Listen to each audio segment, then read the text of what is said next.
What is up, everybody? Happy Wednesday night. We are finally playoff week is here after a full regular season in the midst of COVID. Obviously, questions persisting throughout the season if we'd ever reach this point, but we're there.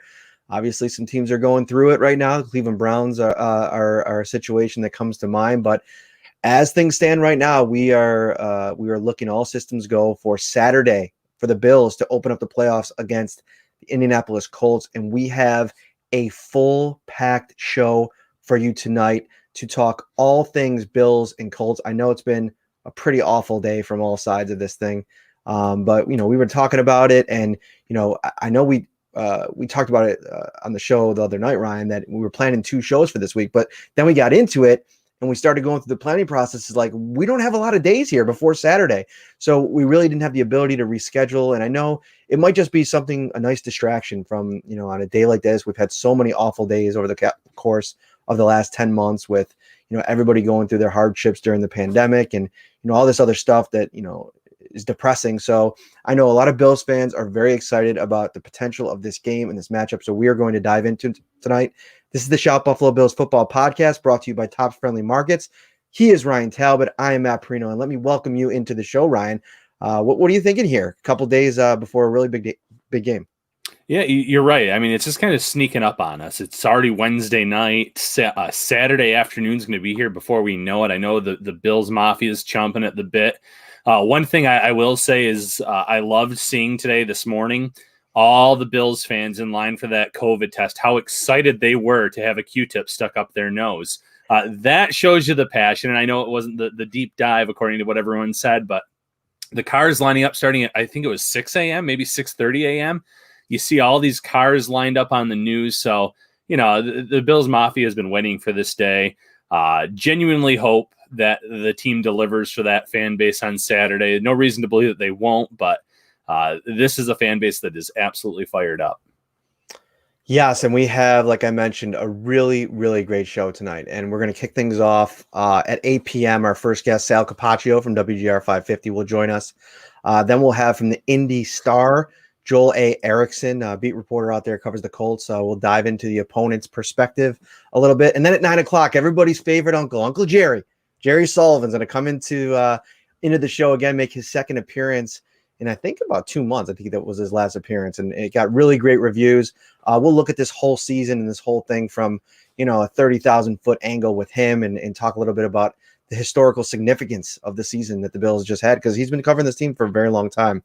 And we had Vic Carucci on recently, and I feel like having, some of the folks that have covered this team for a long time, having them chime in on this is a really a cool thing that we get to do. But I want to start off with something that really stood out to me earlier in this week, Ryan.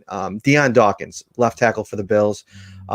He penned a column in Players Tribune. It was the second one that he's actually written this season, and both of them have been really good. I think it was Marcel who tweeted it out and said, "Man, I do this for a living." And Dion Dawkins, man, he's got a real gift for writing, and he does. I mean, if you read this from a Buffalo or a Bills fan's perspective, I mean, it's pretty special. Like, the kind of taking you behind the scenes a little bit into the dynamic of this Bills team. And there was a couple things that I really wanted to dive into a little bit. If you haven't read it yet, go check it out. It's on the Players Tribune. And he talked about a couple things, and 2 things in particular were Stefon Diggs and Josh Allen. And what he did with Stefon Diggs was really kind of show you the whole process of how it all played out. So when they found out that they were getting Stefon Diggs, and maybe some people saw the price tag and it was a little bit, high, and then, kind of insinuating in not so many terms, like, this guy better be worth it. And so he was down in Florida. He went to the workout when Stefon Diggs came down there, and he said right from the jump, it was, wow, this dude is a player. This is a superstar. You could see it in the way that he was in the practice field in just those 3 workout days. And me, myself, thinking back to it, like, you could really see the juice, the energy that just came out of that 3-day weekend. We had Joe Kroom on the show, one of the early podcasts, to talk about the whole experience down there. And he was talking about Diggs and the work ethic. And it brought me back to that moment and watching the videos and the pictures. But one thing in specific that he said, Dion, in the column, he said, Stefon Diggs has redefined what good football means for our squad and basically said, listen, we didn't really know what a superstar was until he got there. And Ryan, everything that Stefon Diggs has done and everything that he's been for this team since he's gotten here has been superstar quality. Yeah, he's elevated the play of the players around him, not just based on his play on the field, but the little things that he does. And it mentioned him working with Gabriel Davis to doing, working on route running, working on the, catching the ball, just little things like that, little nuances that can help Gabriel Davis. And we won't know how much that has helped Gabriel Davis as a rookie, but he hasn't played like a rookie since week one. Second in the team in touchdowns, had a great year. So Stefon Diggs is elevating by helping, but he's also elevating just by how he has played, his work ethic, the way that he practices every day. And it's interesting that it did go back to those workouts in Florida, because when Stefon Diggs had that big ESPN story, he talked about how those workouts in Florida really helped him, because it was John Brown that said, hey, why don't you lead us? Why don't you take the lead on these reps? And that was all it took for that relationship to start growing between him trusting the other players on this team and building that bond. So you're right, Florida, it seems like those 3 days played a significant impact or made a significant impact on this team. And he didn't say it in the article, but and I wanted to get your thoughts on this. How much do you think when Dion Dawkins said, we heard diva, we heard all this other stuff, and if he's going to be a diva, he's going to be a diva by himself because we already have this team here. In a way, I'm wondering if that goes back to the previous year where the Bills attempted to trade for Antonio Brown, and they probably heard a lot of the same whispers, and they heard a lot of that, and then they saw how Brown handled it and how he spiraled after that as well. And I wonder if some of the players thought, oh boy, we could be in for a part two here based on things that they had heard. Yeah, and I think that you go back to last season and the trend that we were seeing and the kind of momentum that this offense had built with the additions that they made on the offensive line, Brown and Beasley, Josh Allen taking a step. And it's like, you do want to add great players, but you also don't want to stunt any of that growth and that progress that you made. So I think, that's a great point. I think that, Diggs, I see a couple comments here and, asking about the status of, the wide receivers. And obviously the injury report came out today. Diggs didn't practice. We're going to get into that with Sal a little bit in a little while. You got a couple fans in here, Ryan. Sir Nathan Thomas wants a shout out. So why don't you give him a shout out? Because, he's here to see the Ryan Talbot show, and I don't blame him. So why don't you give him some love? All right. Sir Nathan, thanks for joining the show tonight. There's your shout out. Appreciate the support. Below zero, Ryan Talbot for governor, and I couldn't agree more. I'd like to see it. I'd like to see you get a little political. Like, you have a real political way about yourself. A real, you bring people together. I feel like. Well, I appreciate that, but I don't think that's ever in the cards for me personally. But appreciate the sentiment nonetheless. All right. So, second part of this thing. There's two more parts that I want to get to of this Dion Dawkins column, and the second one is I want to pat myself on the back a little bit because Dion kind of stole my mojo a little bit with this analogy, because I used it on Nate Geary's show a couple weeks ago when talking about Josh Allen. But I want to commend Dion at the same time, because any Matrix analogy that anybody ever uses or reference deserves all the credit in the world. And my wife's watching the show right now. She's rolling her eyes because she hates when I put the movie on. She hates when I talk about it. But here's the quote he said about Josh Allen. He made his case for Josh Allen for MVP. He says, you're seeing it all snap into place. You're seeing Josh enter the Matrix, and suddenly he's dodging them bullets. And if you haven't seen the Matrix, like, first of all, come on, like, don't be Nate Geary. Never be Nate Geary when it comes to, film, because I lost all respect for him when he told me he's never seen the Matrix. But that's like a classic scene when, Neo goes through all of this training, once he gets woken up from, the Matrix and woken up into the real world. He starts learning all of these things. So when he goes back inside the Matrix, he can, he knows Kung Fu and karate and jiu-jitsu. And, but part of it is like learning how to bend, space and time in there. And one of the big scenes is when he kind of like, he gets a million bullets shot at him from all of the agents there. And he just puts his hands up and stops them. Or no, the first scene that Dion is referring to is when he's like going back and doing the whole dodging thing. Okay, it's a great movie. You got to go watch it if you haven't seen it. You've seen it, right, Ryan? I've seen the first one. Yeah, okay. I enjoyed it. I've not seen the sequels. I won't judge you too hard for that, but please go watch it. Because 4 is coming out this year straight to HBO Max. But it's a great analogy because what's going on with Josh Allen over the course of the last 3 years is just like that. It's almost like Brian Daboll and Ken Dorsey brought in year 2, and everything that Jordan Palmer has done, and the player driven leadership alongside and support alongside Josh Allen. They've just been adding to his toolbox and to his knowledge base, and every year, play by play, week by week, he's adding different parts of his game, and you're seeing it. And we're going to talk about a lot of different things on this podcast, and it's Josh Allen related.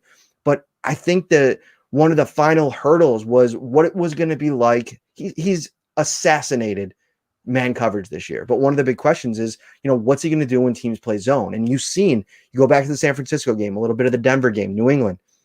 He's figuring out ways to beat you, even when you go into defensive mode that he's struggled with in the past. And I think that's all part of the progress that he's made. Yeah. And again, I liked what Dion Dawkins said in that article about how it's all about the evolution of Josh Allen. He's been figuring things out. Okay, I can hurdle over guys. Okay, I can run with the ball with great success. I can squeeze passes into windows, tight windows. And now it's all coming together. And like you said, it's like the scene from The Matrix. He's figuring it all out now. And then, kudos to Josh, because in the offseason, he puts in all that work with Palmer, who, again, someone in the comments said, did you see the interview on One Bills Live? Yes, with Palmer saying there is no, he doesn't think there's a ceiling for Josh Allen. And there may not be one, because Allen keeps evolving his game. He's worked on his mechanics year in, year out. He's finding guys. He's elevating, even the air that he's putting on different passes now. You can see how that's evolved from year 1 to year 3. He's figuring it out little by little. And that's a scary thought for these opposing defenses, opposing defensive coordinators, and just teams in general, because if he keeps evolving at this rate, it's going to be hard for any team to keep up with this Bills offense for the foreseeable future. Indeed. The last part of it I wanted to bring up was, I think for guys that have been here for a while, like you think of like Jerry Hughes and, Dion Dawkins now is one of those elder statesmen that have been in the organization in the city for a long time. The connection they feel with the fans, I think, is one of the things that I always talk about when, what makes it so special coming back here and covering the team for the fan base is that there is that connection. For me, obviously, I grew up here, and we've developed a really nice relationship with the fans and all of the different people that support our content. But a line that he said was in the piece that I thought was really good.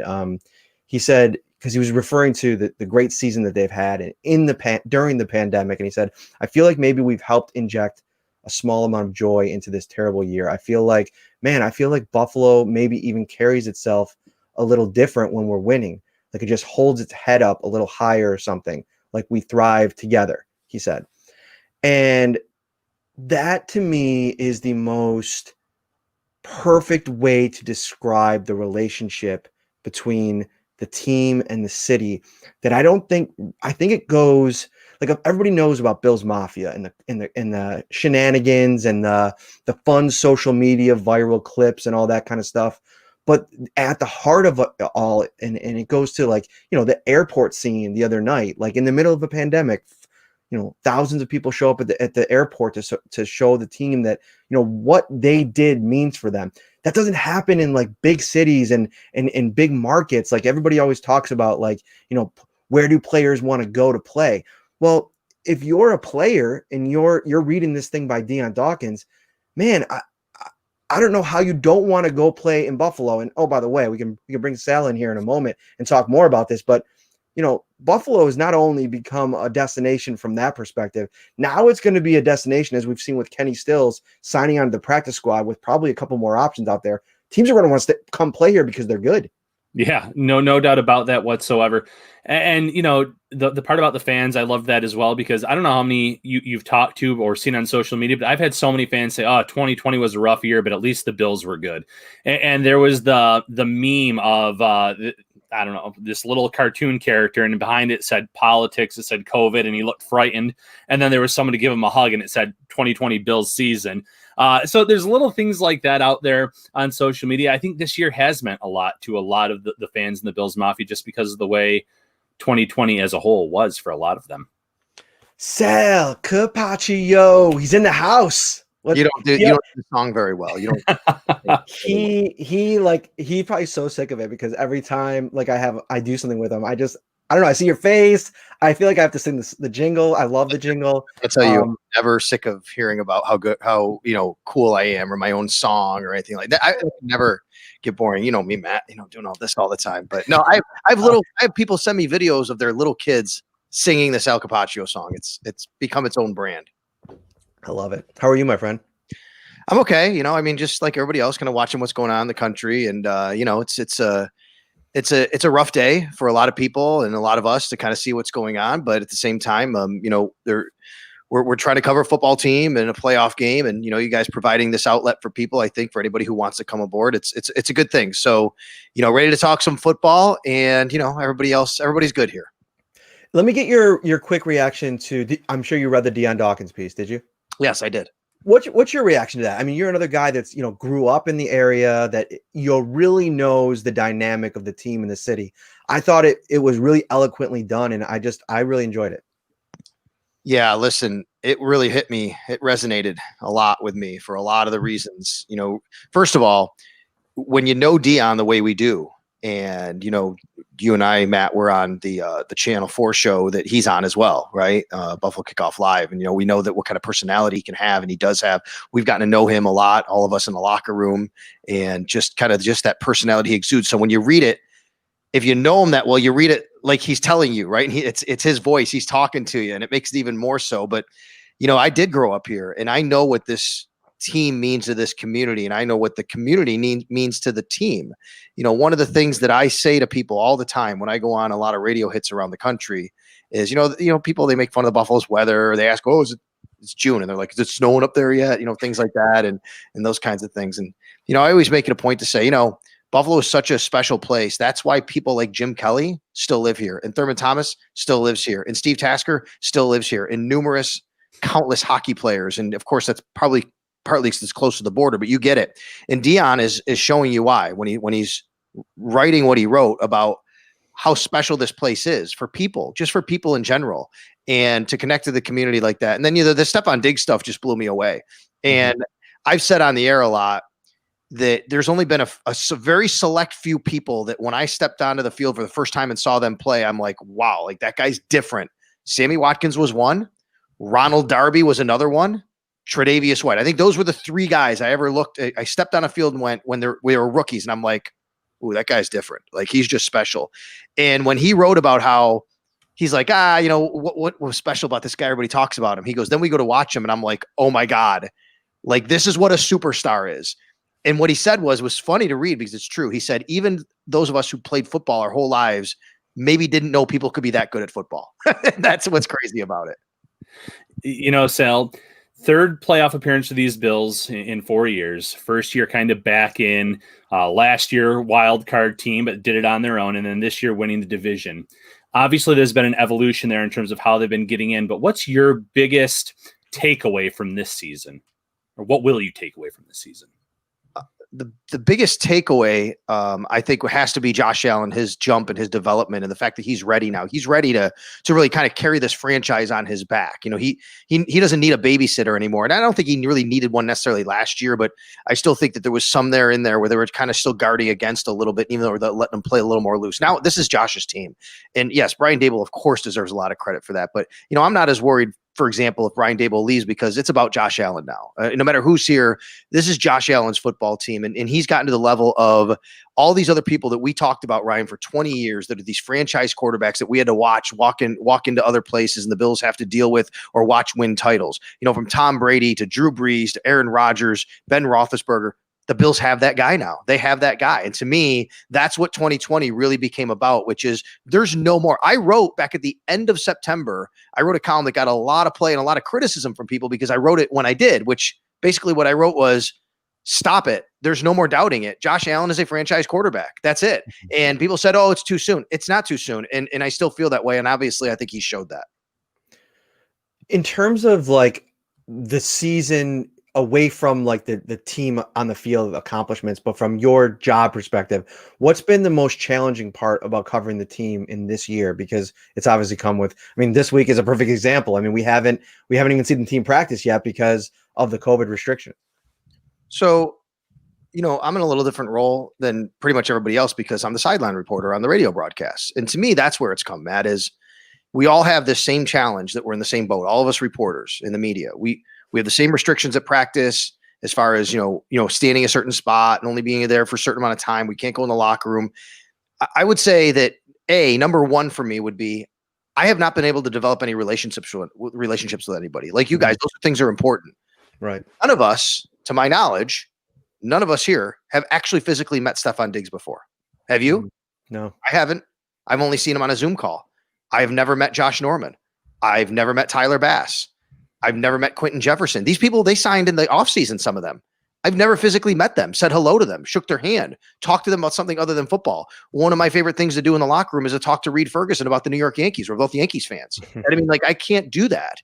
That's been a really challenging point for me, which is I'm a people person. I'm a relationship person.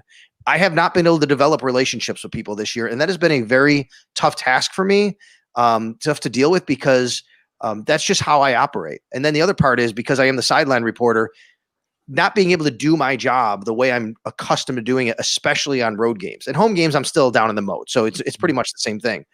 But, we're watching monitors here, and I'm trying to keep people updated on things I see during commercial breaks that you don't see at home because we don't have the commercials. But I'm not on the field. I can't experience what's actually happening, or the feel of the sidelines and the things that you normally would see during a radio broadcast on the sidelines that you can't see in this situation. And is there even like a difference when you're at home and on the sidelines, like in the row of the seats? Is there even a difference from that perspective? I know there's no fans, but just from doing your job. It's actually, in some ways, believe it or not, it's a little bit better, because I can go up a little bit higher and I can watch the angle. Right. I can be like, I can go 20 rows up and I can see it. But yeah, the one difference that would be more challenging is I'm not right there on the field, where I can't kind of look down the sidelines and kind of see what's going on. I can go up and I can look and I can see things, but I'm not right there. Like when you're right there and you're 20 feet away, you kind of get a feel. You can hear things too. And I know that you can hear more things this year than normal because there's no fans, but yeah, that part of it, it's been really, they've done a great job of allowing us to accommodate us in our roles, whether it's myself, TV sideline, video, photography, the people who are there in the bowl. Like, we have freedom to move, walk around. We can see different things. It's the road that's really challenging because we're not there. But yeah, there's a couple times where I'm like, boy, I wish I was right on the field and I can kind of peek my head over this way to see what's going on right now. Sal, how does this team entering the game on Saturday compare to what you expected from them through a regular season? Well, I picked them to go to the AFC Championship game in my early crystal ball predictions for the year. I did not think they'd win 13 games, though, guys. I mean, they're a Hail Mary away from winning 14 games. Let's think about that. And the only 3 games they lost were one team making an unbelievable play, which they deserve credit for, and 2 games that were moved and postponed and moved and played on different times and things like that. Like, that's the only 3 games they lost the whole year. I did not expect them to have this type of regular season. I expected them to win the division, and I had them picked to go to the AFC Championship game. So that part of it, might have changed a little bit as far as the regular season. The thing I absolutely did not expect was this type of offensive explosion. I thought Josh Allen would take a step. I thought maybe by the end of the year, people are like, okay, he's definitely a top 10 quarterback. I don't think I realized or thought that he could be doing the kinds of things he's doing and being that the conversations for MVP. I mean, right now, like he is. You mentioned that Arizona game, and Dion Dawkins touched upon it in his column where he said the way that they were reacting after the game, it was like they had won their own Super Bowl. Do you think, and it's going to sound odd, but do you think that loss actually may have sparked something in this team for that run? Because they've been undefeated since then. And not only that, before that Arizona game, they were winning games, but they were all close down to the wire. They've really started to put teams away since that loss. Yeah, two things about that, Ryan. I think in a way it did, because I think something that Micah Hyde said really kind of stuck with me after that. And we talked with him maybe the week after that or 2 weeks after that, and he was reflecting, and he said, like, they took accountability for it. It wasn't like, oh, it was a lucky play. Like, they actually thought about, like, what could we have done differently? Like, this was on us. We could have stopped it. We didn't. And there was no finger pointing, but what could I have done differently? Like, they treated that play like they would any other play, like maybe a missed tackle or something like that, right? They didn't think about, oh, it was a lucky play and things like that. Like, they took that to heart and said, we can't let that happen. Like, they're so buttoned up. They're so really on top of everything that play mattered to that level, and I think that was really good for them. So I think in that respect, yes. But in another respect, though, and what Dion wrote about, it's funny because after he wrote it, I talked with my wife about this. I said, here, this is what he said about this whole thing, which is crazy, about how they were celebrating like they won the Super Bowl. And hey, that's great. Credit to them.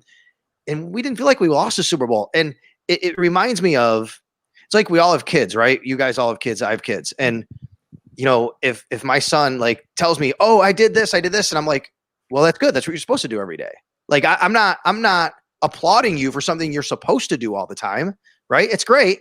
But there's a standard now, like, this is how you're supposed to be. So it's not special when you do it. And I think that resonated with me, what he said, because it's like, okay, we lost a game. Like, this is not the end all be all. We're here now. Like, we should have won, but this is not, oh my God, we lost a game, we might miss the playoffs. There's now an expectation of, this is just the way it is. Okay, we lost a game, we're going to move on, we're going to go on to the next game. Speaking of the next game, Buffalo and Indianapolis. Let's get into the weeds here a little bit, because it's an interesting matchup. It's one that, for a while there, I mean, there was a chance that Indianapolis could win the division. So I don't know. I was kind of looking more at maybe Miami. Just the thought of a 10-win team not missing the playoffs, it's crazy how good, really, in hindsight, the AFC was this year. But let's get into the Colts a little bit, and I want to start with their passing game. Phillip Rivers, T.Y. Hilton, they've kind of been better since he's been back. T.Y. got into a little bit in his media call about whether or not he thinks Tre'Davious White's going to travel with him. He thinks that he will. But it's funny because Frank Reich, listening to him, he talked about how good the Bills defense is, but that they don't have any really like superstar guys, like those guys that come in. Like if you play the Texans, you're getting J.J. Watt. If you play the Steelers, it's T.J. Watt. If you play in the 49ers, it's Richard Sherman. I kind of feel like Tre'Davious White should kind of be that guy at this point, no? Yeah, I think Tre'Davious is that guy, right? He has to be. He's an all-pro. He's a first-team all-pro. So, I mean, there's no doubt about it. But I understand where he's coming from. I wonder, by the way, if the Bills will use that. Remember last year against the Steelers, Mason Rudolph, he said something that was totally innocuous. He was not trying to, down the Bills. And he said something like, they don't do, they're not great at one thing. It's just really good at everything. And the Bills were like, yeah, we'll show them, we're not great, huh? Like they made it into a thing where he said they weren't great, which he wasn't trying to do. But I wonder if this is something that motivates them and says, oh, really? Frank Reich says that we don't have great players, even though that's not really what he's trying to say. He's trying to say what I think we all agree with, which is Sean McDermott's defense is about team. It's team defense. It's not, the sum is always greater than the parts with Sean McDermott. And it's a great point because I'll say it a lot too. And then what I always followed up with, Matt, is, but they do have Tre'Davious White and he is a great player, right? I mean, so yeah, he does have that. And when he was in Carolina, he had Luke Kuechly, but let's remember those teams. They were not about individual stars. They were about the team. And that's what this team is. This team is about the team on defense. So yeah, this is a really good team defense, but that's what they are. They are unselfish. They understand what their roles are, but they certainly have standouts. And I think that maybe if Matt Milano's playing in a different market, he is probably viewed as a different player than what he is in Buffalo. We all know how great he is. Tremaine Edmonds has a name, maybe because he's a first round pick and they've had success since he's been here. We know Josh Norman has a name from where he came from. Jordan Poyer still amazingly, not in the Pro Bowl, but he's a superstar if he plays in another market, I think, unfortunately, just the way it is in Buffalo. But I think that you're right. Tre'Davious White, his name should be rolling off the tongue with anyone who wants to say, do the Bills have any great players? What about that run game? Jonathan Taylor, 250 yards against Jacksonville last week. How much of an issue can he be against the Bills? And maybe a little follow-up here. Is he the running back that you have to worry about the most, because they also have a really good pass catching option? Yeah. In fact, I'll go back to what Matt's first question was there about, the passing game and tie it into the run game, Ryan, which is this team loves to throw to their running backs and they love to throw to their tight ends. If you look at their overall team stats, their best receiver catching the ball is Hines. Hines has 63 catches, 482 yards. You add that on to Jonathan Taylor, they're close to 700, 800 yards receiving between their running backs. And then they love to throw to the tight ends as well. This is not a team that really loves to go to the outside. They have T.Y. Hilton. But here's the other thing. They do not stretch the field a lot. It reminds me a lot of what the Pittsburgh Steelers do.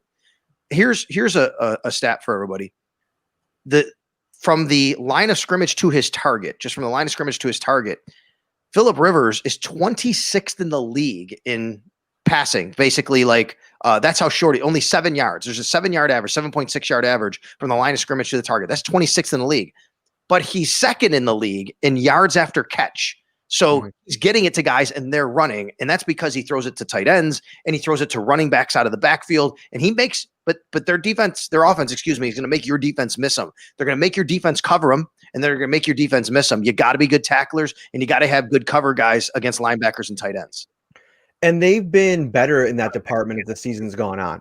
Early in the season, you go back to the Kansas City game when AJ Klein was kind of installed early on, and I don't want to just put it on him. Taron Johnson even at times was struggling in terms of tackling, which is kind of his strong suit. I think that the Bills are kind of like the fact that they're playing this team at this time when they are so secure in their identity and how they want to play and everybody's roles. Like, I don't anticipate that being an issue, but to your point, if they don't tackle in this game, that's where you'll run into the problem, because you can make this team really one-dimensional really quick, because I think Phillip Rivers is going to struggle in the pocket with this pass rush that's been much better. I know their interior offensive line is really, really good, but I like a couple of those matchups even still because of the rotation, and they should be able to do some works on the edge because of the tackle situation, especially on the left side. Yeah, but Rivers does get rid of the ball very quickly. And again, he's like Rivers, he's like Ben Roethlisberger like that, right? He doesn't want to get sacked. He doesn't move very well, so he knows he has to get rid of it.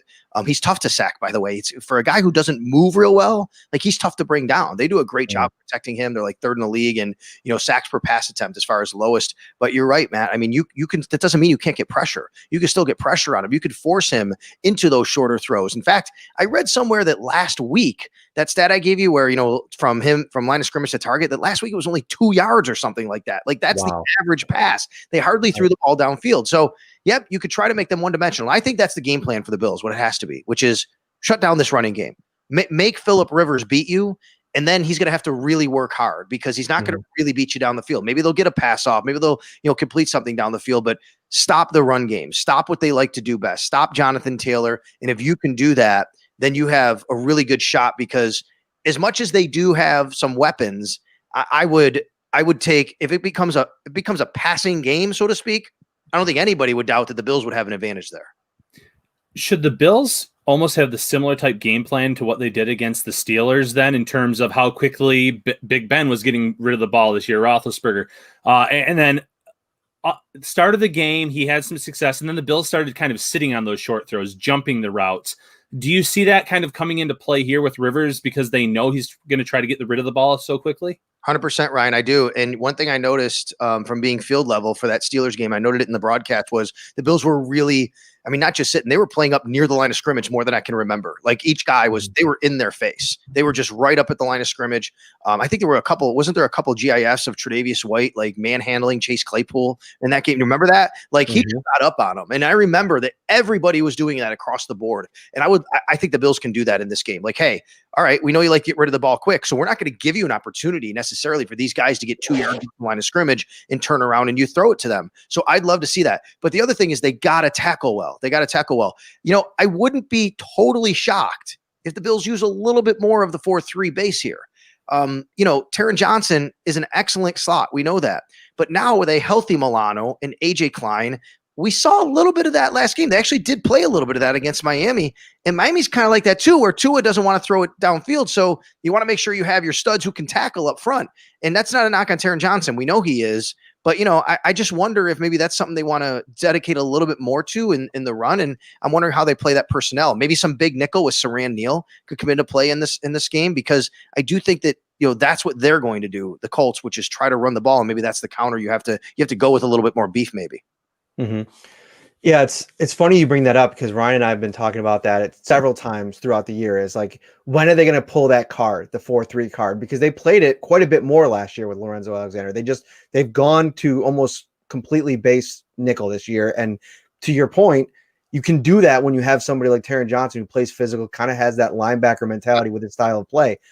Do you think, I guess on the same token, do you think that they would deviate from what they feel has been working so well? Because they haven't played any 4-3. So to go 4-3 this week would be a little bit of a gamble, I guess, unless you're seeing it in practice and you're liking it there.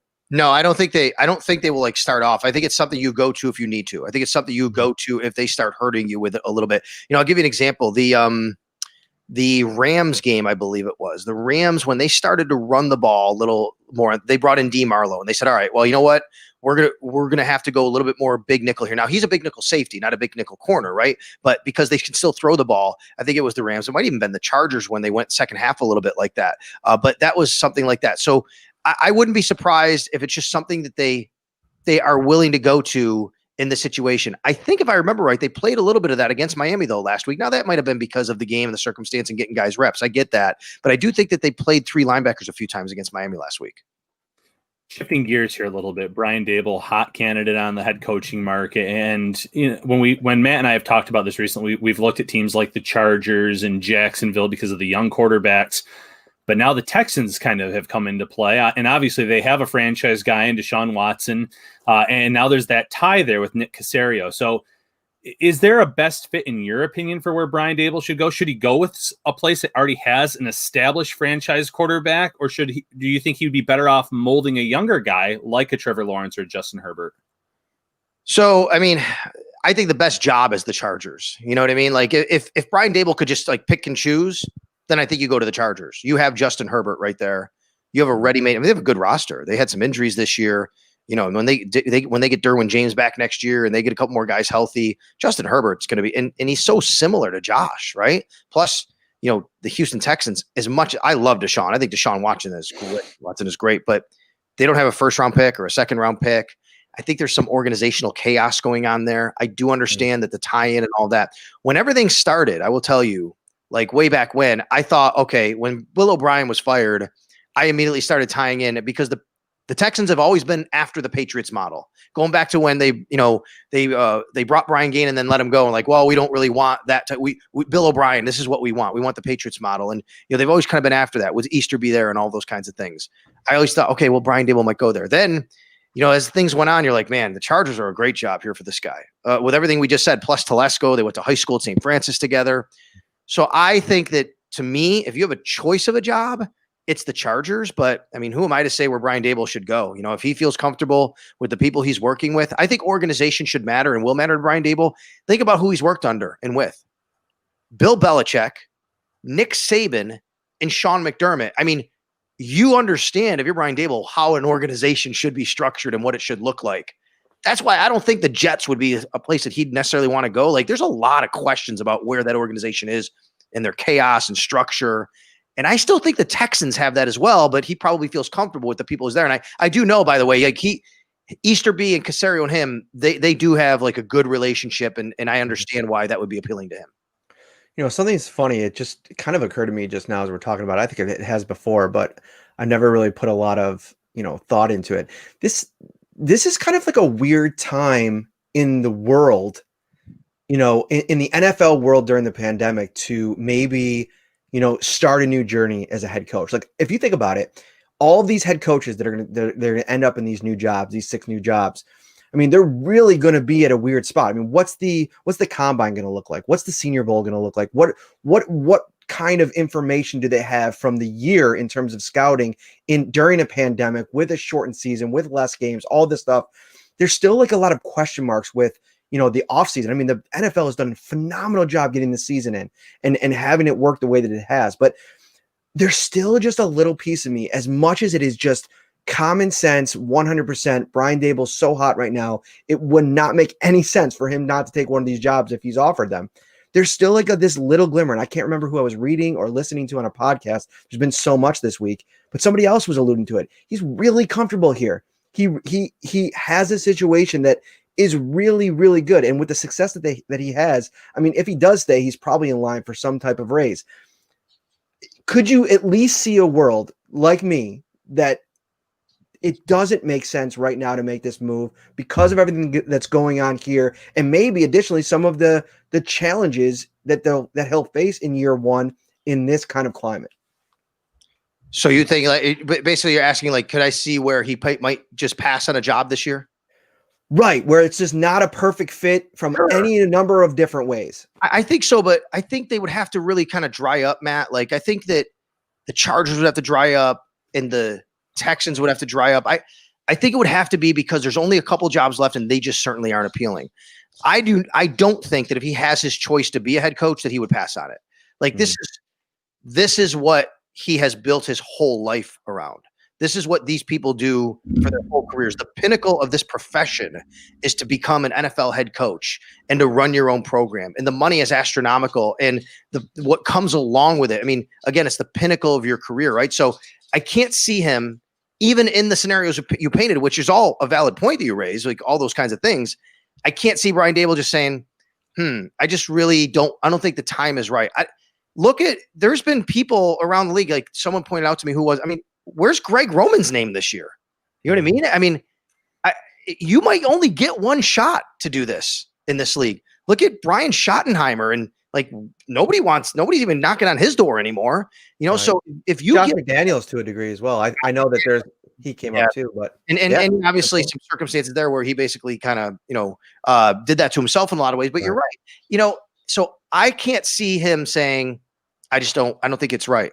But who knows what you never know. He is from here. He's here now. His family is here. Obviously, he has a great situation with Josh Allen. He may say that. He could. You never know what anybody's desires are. I just know from being around football people and football coaches my whole life that this is what they live for, to be in this position to get one of these jobs. And if one comes calling, then, you take the opportunity, unless, of course, there's only a couple out there. The other ones have dried up and you say, I'm just not comfortable, but I just don't think he would pass on it because he's unsure about, basically the other stuff that you were talking about. Mm-hmm. So the line for this game opened up at 6.5, and it really just hasn't moved at all. I mean, it's still sitting at 6.5 in a lot of sports books in Vegas. And you look at the matchup and you break it down every different way. We've talked about a couple factors here tonight. You see so many paths to victory for the Bills. I mean, the way that their offense is playing, the defense, and just historically under McDermott has been so good, and they've really elevated their level of play. This offense, I don't think their passing game, to your point, really scares you because of what they rely on. So I guess, what is the Colts' best path to victory in your opinion? Probably to get a couple of turnovers, be aggressive on the defensive side, force Josh into making a couple of mistakes, maybe get him amped up a little bit where he has to kind of maybe revert to hero ball, if you will.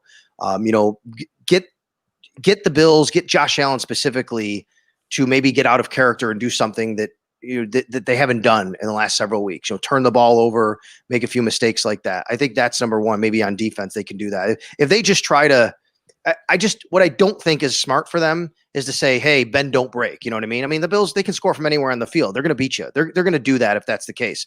But the other part on offense, run the ball. If they can run the ball, and they may have to want to play a 21-20 game, if they can do that. But run the ball, cash in on every opportunity.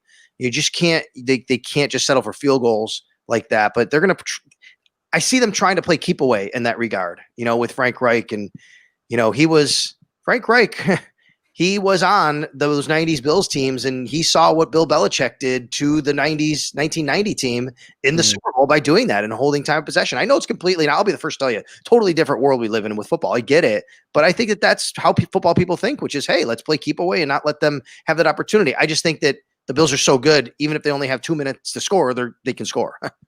Mm-hmm.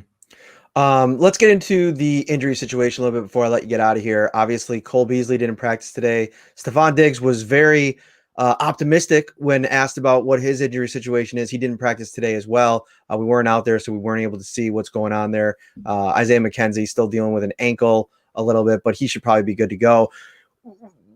Take us into that situation a little bit from your perspective. Do you think that this could have an impact on this offense? Diggs kind of banged up, potentially not having Cole Beasley, or do you think that, Diggs probably plays, Isaiah McKenzie probably plays, and you still like that because of what McKenzie showed last week? I mean, look, I think that Diggs and McKenzie play. At this point, I don't know if we can count on Beasley, right? I mean, it's been a couple of weeks now. He's still dealing with it. You can lose one of these guys. I'd even say you could lose Stefon Diggs and you'd probably still be able to be okay, although he's super important. Right. Because, man, they just have guys. They just churn them out. I mean, think about it. John Brown is still there. Gabriel Davis is still there. And Isaiah McKenzie, boy, if Cole Beasley can't play, you could do a heck of a lot worse than Isaiah McKenzie, which he showed last week if he has to play. So Right. I think they'll be okay. I still think they have major weapons. And look, the tight ends, Dawson Knox, he can make a play or two for you like that as well. So yeah, I think they're going to be okay there. I think that the concern would be if you get two of them and especially three of them for some reason they can't play, now you're stretching yourself. And hey, you also still have Kenny Stills on that practice squad, as you said.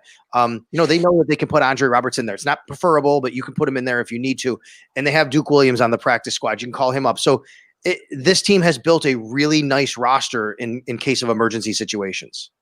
Sal, you mentioned Stills by name. Do you think there is a situation where they elevate him this quickly and he plays a two handfuls of snaps, maybe just goes out there and you say, this is the route you're running? We know you still have that speed. Or do you think it's still too soon? No, I think there's a chance, Ryan. I think if you're going to be down a couple of receivers or you're tentative and maybe think, hey, you know what, we're out Cole and we're a little concerned about Stefon or Isaiah. Can they finish the game? I could see a situation like that for sure. Yeah, like you said, you don't have to know the entire playbook necessarily. Just know the things. And, if we're going to put you on the field, there's certain routes that we want you to run and we know that you can run them.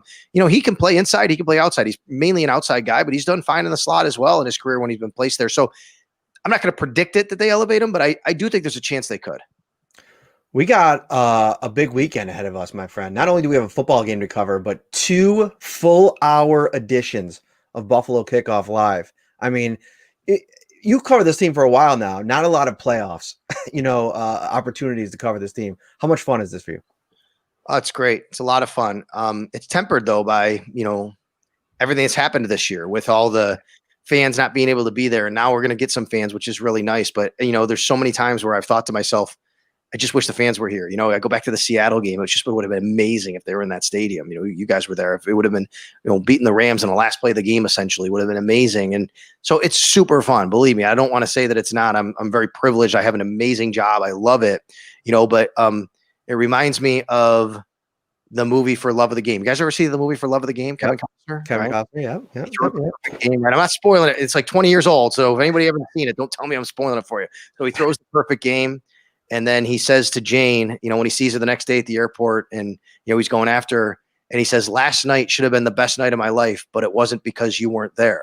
And it reminds me of that, which is sharing the great moments is what the great moments are about. Right. Mm-hmm. And this year we haven't been able to share those moments with 70,000 fans. So it's been a little bit tempered, but it's certainly been fun. And my message to anybody though, and the way I look at it though, guys, is don't worry, because the great moments, there's a lot more still ahead because this team is set up to have them. For sure. Well, thank you so much for taking a little time. Let everybody know about your show, which has been killing it. A lot of great guests. Any plans for this week and where can they find it? Yeah, actually, I got a Colts podcaster and his name is Matt. He's like, from the SB Nation Colts side of things. He's going to be joining me. We're going to be on tomorrow and it's going to be after the Buffalo Kickoff Live. See, so I know beautiful. Buffalo Kickoff Live from 7 to 8. From what time? 7 to 7:30. There you go, 7 to 7:30. Sorry about that. I'll be on from 7:30 to 8, and then I'm doing my show from 8 to 8:30. So beautiful. Everybody can check it out, and you can follow me on Twitter at Sal Sports. I'll obviously be updating everybody tomorrow on the morning show with Howard and Jeremy, and on with Show Up with the Bulldog in the afternoon as I normally am. So we got all the normal stuff going on WGR as well. Well, beautiful. Thank you for taking some time again, my friend. Have a great night. Give Max a fist bump for me. Yeah, I will. I think he's somewhere playing Fortnite right now. So there you go. I'll see how many people he's killed with bow and arrows and axes and things like that. Have a good night, man. You too. Ready for football? Tops is with ready-to-serve fan favorites everyone will cheer for. Delicious family or party packs like pizza, sliders, fried chicken, barbecue, or beef on weck. Starting at only $4 per serving. Perfect for game day and any day. Only at Tops. All right, we're rolling here. That was our first guest, Sal Capaccio, WGR 550. Thank you to him so much for coming on and spending some time.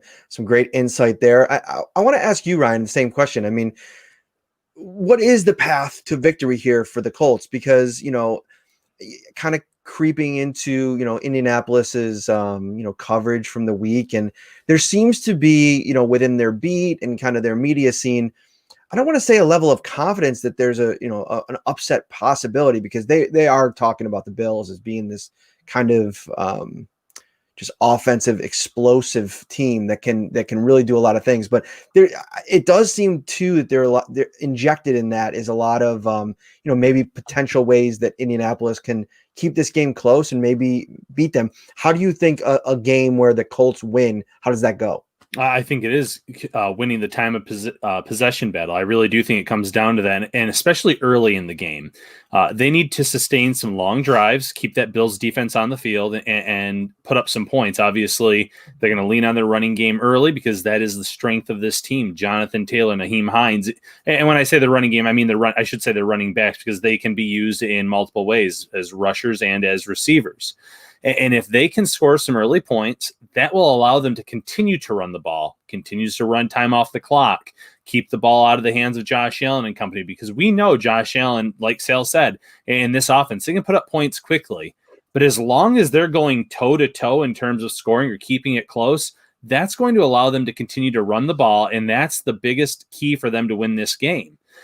If the Bills put up points quickly and build a sizable lead, let's just say a 14-point lead, then I think all of a sudden they're going to have to go pass happy, and that plays right into Buffalo's hand. From one, it takes them away from their greatest strength, and two, we've seen what the Bills can do against quarterbacks to get that ball out quickly this year. That can lead to some turnovers. That can lead to some 3-and-outs. The clock's not running, gives the Bills the ball back, and then they can put up even more points. And that can snowball quickly for opposing teams, as we've seen in the Denver game, in the New England game, and then obviously against the Dolphins as well. I'm a bit bummed about Cole Beasley, only because, and I'll be excited to watch Isaiah McKenzie work as well, but Kenny Moore is a really, really good slot cornerback. And I think that would have been probably a premier matchup to watch in this game.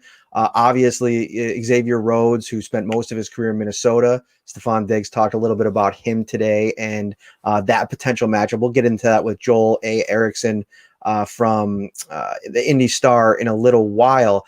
But I also want to bring you a little intel from the Colts this week. I was kind of going through all their press conferences, and that's a cool thing about this day and age. I mean, I don't know if NFL teams always did this, but all of them put their Zoom interviews usually on YouTube, so you can watch all the press conferences and stuff like that. And so I was going through some of the Colts, and I was watching Darius Leonard, and I'm going to write a story on this tomorrow, and I'm probably giving it away, so I should maybe write it right after we get off the show here tonight, in case anybody else is going to jump on it. But one of the angles we talked about going into the week storylines was, the two linebackers in this game, same draft. Darius Leonard for the Colts, Tremaine Edmonds for the Bills. And Leonard was asked today about if he really notices or maybe raises the level of intensity in games where he's playing against a team that took one of the linebackers that went ahead of him. And obviously Edmonds is one of those guys. And he said, yeah. And he basically said, listen, I still have, he said he was cleaning out his house this week, and he broke one of the frames that he has a bunch of game worn jerseys, and one of them broke this past week or 2 weeks ago.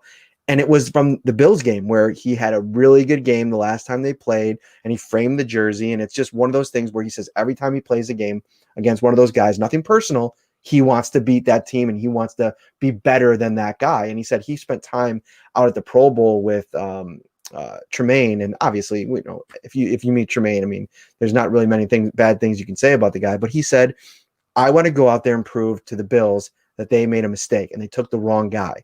And I kind of sat back a little bit and you don't get a lot of that kind of honesty usually from players. And I thought it was refreshing, but at the same time, this is a real problem. Not only do you have a guy in Darius Leonard who's a playmaker that I think can cause some problems at that second level and even in the backfield a little bit, but he's ratcheting up the intensity this week, not only for the playoffs, but because, he's got a chip on his shoulder. And I know guys try to put chips all over their shoulders all season long. I mean, the Bills, Sal was talking about it, they're probably trying to scour through and find things to put them on their shoulders, but somebody definitely to watch. Yeah, Leonard always plays like his hair is on fire. He's all over the field. Like you said, he's a playmaker. He can be a problem. He can close on balls really quickly. I know we've seen Josh squeeze some passes into tight windows, but Leonard has the athleticism and the ability to make those jumps. So it will be interesting to watch him play. He is a superstar. He is a fun player to watch if you've ever get a chance to watch, or if you've had a chance to watch a Colts game. So he's going to be a guy to definitely watch on that defense on Saturday. All right, let's bring him in. Our next guest, Mr. Joel A. Erickson from the Indianapolis Star. Thank you so much for joining us. I emailed you yesterday. I know it's a short week, taking some time. We really appreciate it. How are you? I'm doing pretty good, guys. How are you guys doing up there? We are great. We're great. We can't complain. I mean, people are asking me like, what's it been like to cover, football and in the COVID world? I'm like, hey, got a job. We got football to cover. It's a good time and it's a good game. This is an intriguing matchup because, I was talking to a previous guest about this, like, kind of mapping out the playoffs and potential opponents. And I didn't spend a ton of time on Indy because I thought, they had a good chance to win their division. I mean, all the way up until Sunday, I thought that there was a real potential there. But the big storyline coming out of Indy this past week and really this last month, Jonathan Taylor. So I want to start there. And how shocked are you as somebody that covers the team, the rebound that he's had after a slow start and how good he's been down the stretch? How surprising has it been for you? I think you could kind of see some signs of it early on. He struggled with some vision. He had some issues, but you could see the power, you could see the speed, and it was just kind of a matter of time of him figuring it out. I think I kept thinking back to I remember people talking about how Christian McCaffrey struggled at the beginning. I thought maybe it would take a year, so I'm a little surprised it came at the end of the year. But really, the Green Bay game, you started to see him run and know kind of who he was. He kind of started with the power. He's a big guy. He's 226 pounds. He kind of started with the power, and then after that, you could kind of just see him putting it together to the point that I think over the last three or four weeks, Colts fans they almost don't even want to see the Colts throw. Just give it to Taylor every time. Surely that'll work out. And one of the big reasons he's been so successful is that interior offensive line. What makes them so successful, and what can they do against Buffalo's defensive line on Saturday to make this game difficult for Buffalo to win? Well, it all starts with Quentin Nelson. I think most people know he's probably one of the only famous guards in the league. I don't know how many there are. But if you watch the Colts on a weekly basis, they really do. They use him, like Frank Reich likes to call him a weapon, and they use him that way. Like the whole running game is built around what Nelson's doing, where he is, how he's pulling, who he's comboing, where he's getting to the right spot. And then I think the other thing is Ryan Kelly is really good at getting to the second level. And then the right guard, Mark Lewinsky, is probably the least talented member of the offensive line, but he's also maybe the nastiest, which is good for run blocking. And the right tackle, actually, Braden Smith was a guard in college who played at Auburn and played in we run it 50 times a game scheme. So there's a lot of run blocking there. I think the biggest thing for what they're going to do against Buffalo is just Reich will keep hammering away. He's going to keep trying to get it going, even if it doesn't go right away. Now, if the Bills stop them for an entire half, maybe he goes away for it. But for the most part, he'll stick with the run. There's a lot of coaches that'll get away from the NFL. He won't. How have things changed? It seemed like they didn't miss too much of a beat last week at left tackle with Anthony Costanzo out. But how much of a concern is that, especially against, I think, a Bills defensive line that maybe doesn't get enough credit for their ability to pressure the quarterback? Their sack numbers aren't great; they're around the middle of the league. But pressure rate, Jerry Hughes specifically, is year after year in top 10, and I think he could cause a problem. But how many concerns are there? You mentioned the right side, but what about the left side? I think the left side is a big concern. Costanzo, the Colts are something like 3-11 over the years when Costanzo doesn't play. They really had trouble in the second half of the first Texans game when Costanzo wasn't in there. Jared Veldier is the veteran who's going to play there. He essentially got signed out of retirement. They're on their seventh or eighth left tackle. And he held up well. He held up okay last week, but it's Jacksonville. And Josh Allen's been on the other Josh Allen. I realize I'm talking in a Buffalo podcast. But, the other Josh Allen hasn't been available for the Jaguars for a while. So it's not an edge rush that was going to hurt them. I think obviously Hughes is a much bigger test for Veldier. I think the big thing is that the last time they didn't have Costanzo, the last time they didn't before this, where they really struggled was Pittsburgh. And the biggest problem with Pittsburgh was they also didn't have their right tackle, Braden Smith. And they were trying to figure out how to both block TJ Watt on right side and help whoever was on the left side because they were missing both tackles. Smith will be there. He's unbelievable. He's been very, very good all season. The Colts, I think, if you had truth serum on him, would say he's been their best offensive lineman this season. They would never say that publicly because Quentin Nelson has his reputation and whatever. But I think if you had truth serum on him, Smith's been the best one. He hasn't given up a sack all season. So I think the help is going to go towards Valdir this week. They liked what they saw out of him, but I mean, again, he was coaching East Grand Rapids High School like 6 weeks ago or something. So, he's going to need some help. I assume they're going to get it to him. And the other thing is, I kind of assume they're going to do what they've done. It's going to be kind of hard against the Bills, given the aggressive nature of that secondary, but Phillip Rivers gets the ball out of his hand real fast. Just like not quite as fast as Roethlisberger, but in that range. Mm-hmm. Yeah, there's so many intriguing matchups there. I mean, I think Nyheim Hines and probably Matt Milano or Tremaine Edmonds, it's going to be fun to watch because, I made an argument earlier this week that as good as Jonathan Taylor is and has been, and I think he's definitely somebody that has to concern you, where the Bills have struggled at times under Sean McDermott has been those teams like you go to New England, for example, and how they've utilized James White in the passing game. That's kind of been an Achilles heel at times when teams have been able to get it going. And I feel like watching Nyheim, like just Hines's, season highlight reel, he does it really well. Yeah, Hines is the leading receiver. He's the leading receiver for the Colts in terms of receptions this year. I think 63 catches. And Taylor actually doesn't do it as much, but he does, and it has had some big plays, some 35-yard plays on little swing passes and stuff like that. And obviously, I think everybody knows Phillip Rivers loves the running back. He loves throwing to the running back. So I actually didn't know that about the Bills in terms of having an Achilles heel with the running back. But yeah, that's if they can get Nyheim Hines going and kind of isolate him on some stuff, they will do it. They love getting him open if they can. Mm-hmm. Flipping it around to the other side of the ball, Stefon Diggs today was really complimentary of Xavier Rhodes. How has Rhodes' season been with the Colts? I know the end of his tenure there with Minnesota wasn't as great as how it started. So how's he fared in Indianapolis? I'll be honest. When they signed him, I thought this is real risk to go with Xavier Rhodes he's only playing on a $3.25 million deal. I was like, that seems. I was very skeptical of the move when it happened. They said that they thought they could get him back to a Pro Bowl level. He's essentially played at that level. I mean, he doesn't have the turnovers that you'd want from a cornerback in a cover 2 scheme, but his coverage ratings, the way he's been, essentially teams have quit attacking Rhodes for the most part, and they attack the other side where TJ Carey and Rocky Sin are.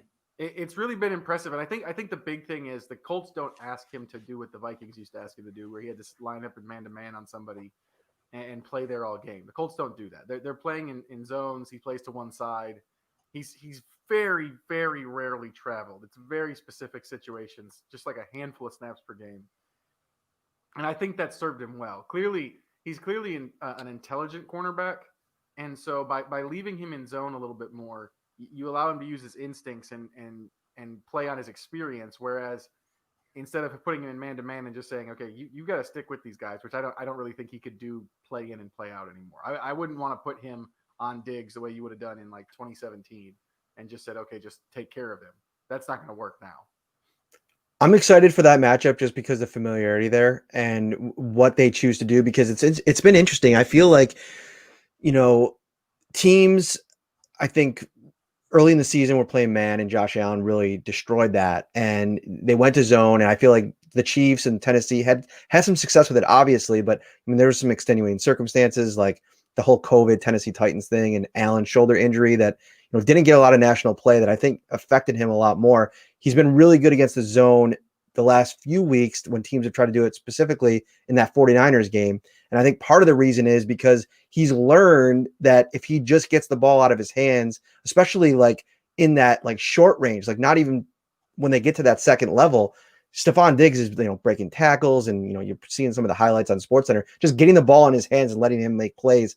How is that secondary equipped to deal with that? If they go to a zone, how much will they be confident in staying in that zone if the Bills start to have success with that early in the game?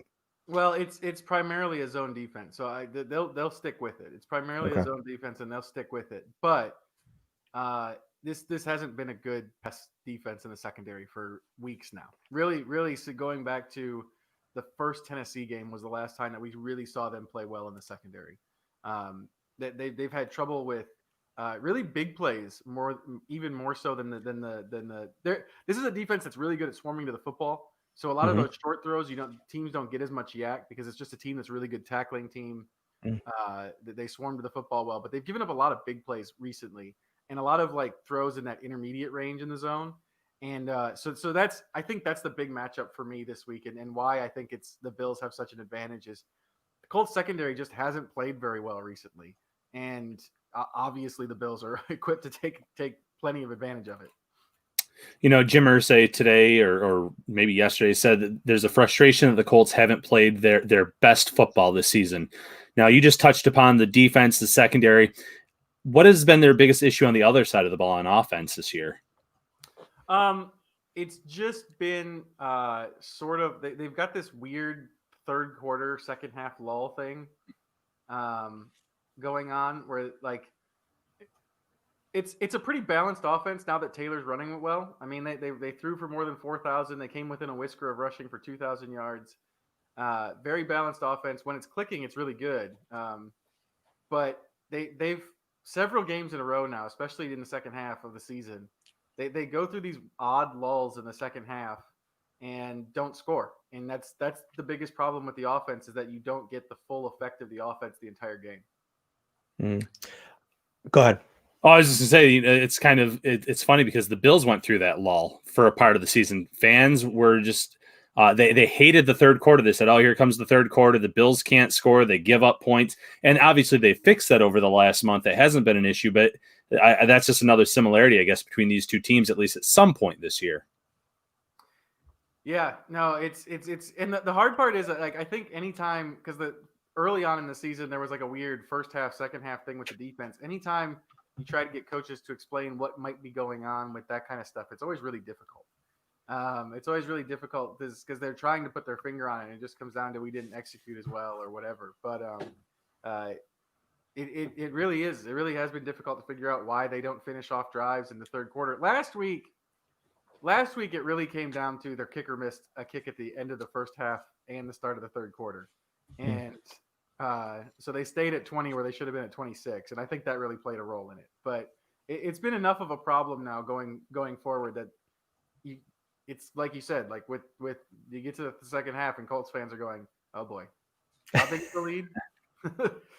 That's a fun storyline, actually, that I haven't really paid too much attention to so far in the week is the two rookie kickers in this game. And like Tyler Bass has been lights out, like maybe even the best kicker in the league second half of the season. I mean, he had the one game where he hit a couple 50-yarders, 6 field goals. He set the franchise scoring record, obviously because the offense has scored so many points this year. But he's had a really strong season. And correct me if I'm wrong, but Blankenship has struggled with distance kicks. Yeah, he's only attempted 3 kicks of 50 yards or more. Part of that is that Frank Reich is very aggressive on fourth down. Okay. If it's fourth and short in Bills territory, especially given how good the Bills offense is, I'm expecting him to go for it this week. That's the way he plays it. So he's very aggressive on fourth down, which I think plays a role in it. But also he shorted 2 50-plus yarders. It's weird. It's like they don't think it's a leg thing. I think college football fans who remember Blankenship from Georgia remember him hitting some 50-plus yarders in really big games in the college football playoffs. We've seen it in practice, but he's had a bad tendency in games to take some of the field before he hits the ball, and that's led to the 2 shorts. And like he shorted a 56-yarder last week. Outside of that, really good. Only missed 5 field goals all season, 3 of them before last week. But yeah, when he gets the distance, I think there's some concern, and also there's some concern, I think, probably with him kicking in Buffalo. I mean, this is a Georgia kid who went to Georgia and played all of his college games in the SEC, and now plays in a dome. He, outside of in Pittsburgh a couple of weeks ago, he really hasn't played in the cold that much. And if you're from a northern state, where they were in Pittsburgh a couple of weeks ago, really it was like 40 and sunny. It really wasn't cold. Like, it was probably cold for him being for Georgia, but it wasn't actually a cold day. Interesting. Yeah, I'm interested to watch the two of them because the Bills, in a lot of ways moved on from Stephen Hauschka because obviously, he struggled in his attempt after they cut him this year, but because he couldn't hit the long ball. I mean, they literally went for it on 4th and long last. I think it was 4th and 27 because they couldn't send him out there to kick a 50+ yard field goal. Well, Bass kind of rectifies that situation. I want to ask you about one more thing before I let you get out of here, and that's DeForest Buckner, because from even before I started diving into this team this week, one of the things that really kind of loomed thinking about a potential Colts matchup is, I think that where Josh has struggled in the past has been against a team that has a chaos making, 3-tech that can like rush the passer and be just a problem in the middle. I just went back and watched the last 2 games, and I kind of left those kind of underwhelmed with Buckner. I know maybe he's dealing with an ankle. I know he missed a game with COVID. What's been the kind of overall, impression of him this year? And could he be a big time playmaker in this game in your eyes? Yeah, I mean he can. He's gonna he makes a lot of plays. The ankle I do think has been an issue. We don't know for sure how serious it is, but they're not practicing him the first 2 days of the week, the last couple of weeks. So it's clearly there's clearly some issue there. But he can be a problem. I mean, even diminished. He had 2 sacks last week. He sacked Deshaun Watson, I feel like 5 times or something like that. Wow. Okay.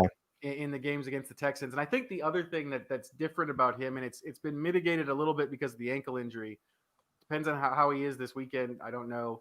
But one of the things that he does as a 3 technique that just about nobody else except maybe Donald does is he's really good laterally. He's really, really good making plays sideline to sideline. Like against the Packers this season, in overtime, this free safety punched the ball out of a receiver's hand, like on a screen way out by the sideline, and the guy that recovered it was Buckner.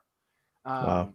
So he really moves well, and is really, especially early in the season before the ankle injury, was good at, honestly, maybe the Colts' best defensive lineman at chasing down quarterbacks once they've escaped the pocket, which I think is going to be a huge problem for them against Allen. But with the ankle, we haven't seen him as much, but he is still finding ways to get it done in the pass rush. He's going to win at least 3 or 4 matchups where you're like, wow, man, he just blew that guy off the ball. Wow. Yeah, and his height, I think, is a real advantage. Getting just his hand on balls, I think, will be something to watch for. Definitely a matchup. I mean, listen, the reason I thought of him is because you think back to that Super Bowl and what he was able to do against Patrick Mahomes, and Patrick Mahomes was playing about as well as anybody could play, and he struggled for 3 quarters. So he's definitely going to be somebody to watch. Before I let you get out of here, do you have a pick yet? Do you give a pick? How do you feel like this after diving into it all this week? How do you think it plays out? I picked the Bills 35-27. My coworker here in Indy forced me to make a pick this week for the second time all season. Nice. I just don't feel great about the way the Colts defense, especially the secondary and the edge rush, has been in the back half of the season. I think that the way the Colts end up winning this game is if it's the way they beat the Packers. It's a high scoring game, and they force more turnovers than you're expecting them to force. They picked off Rodgers once and forced 3 fumbles. That's how they beat the Packers. That they're going to have to do that, I think, against the Bills, just because the defense, there's a lot of playmakers on this defense, but the secondary specifically and the pass defense has really struggled down the stretch. And until I see them do it against somebody else, I'm going to assume they're going to struggle. Very nice. Well, I checked out your podcast before I had you on. Really, really nice job. I liked a lot of the stuff you guys were bringing in. The Cover 2 Colts, is that what you search on? Podcast. Yep. Gotcha. Yeah, definitely check that out. Get the perspective from the other side, and let everybody know where they can find you on social media, because I feel like Bills fans really like following the other side of things for the matchup. Yeah, I've noticed. I've actually seen some followers flipping into my account this week. But at Joel A. Erickson, nice and simple. And then that's pretty much it. Pretty much look for the Twitter account. That's where most of the stuff goes through. Sounds good. And now we aren't traveling yet. Are you guys traveling? You are. All right. Well, listen, you can get takeout while you're here. There's 2 spots I will suggest. You can get curbside, Duff's Wings, or Bar Bill, depending on where you're at. Distance wise, if you want some wings, I always tell people those are the spots to check it out. Yeah, it's going to be dicey. I'm driving. That's been our. Okay. Is where to avoid the airports. We've been if we have to fly, we haven't been doing it, and then if we're gonna go, we drive. So it's gonna be a little dicey on when I get in. I know most of the restaurants are closing at like 8, but I'm gonna try. I'm gonna try. Right.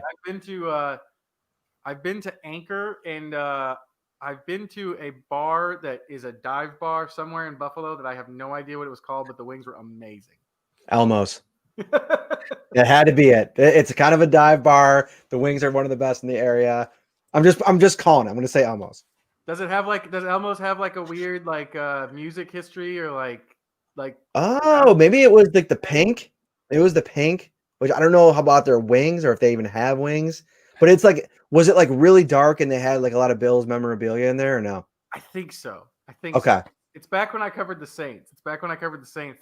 The wings there were unbelievable. The wings there were just crazy good.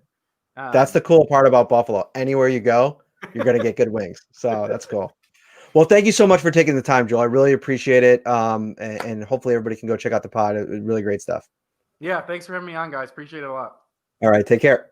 Ready for football? With every game a home game, Tops is ready for you with its TV a day giveaway. For 6 weeks, every day you shop is a new chance to win a massive 70-inch 4K TV. Shop Tops for the best deals in town, in-store or online to win. We're not done yet. We're not done yet, Ryan. We're 2/3 of the way through this show. We got our pal Jerry Sullivan coming up. The real question though, it's 9:01.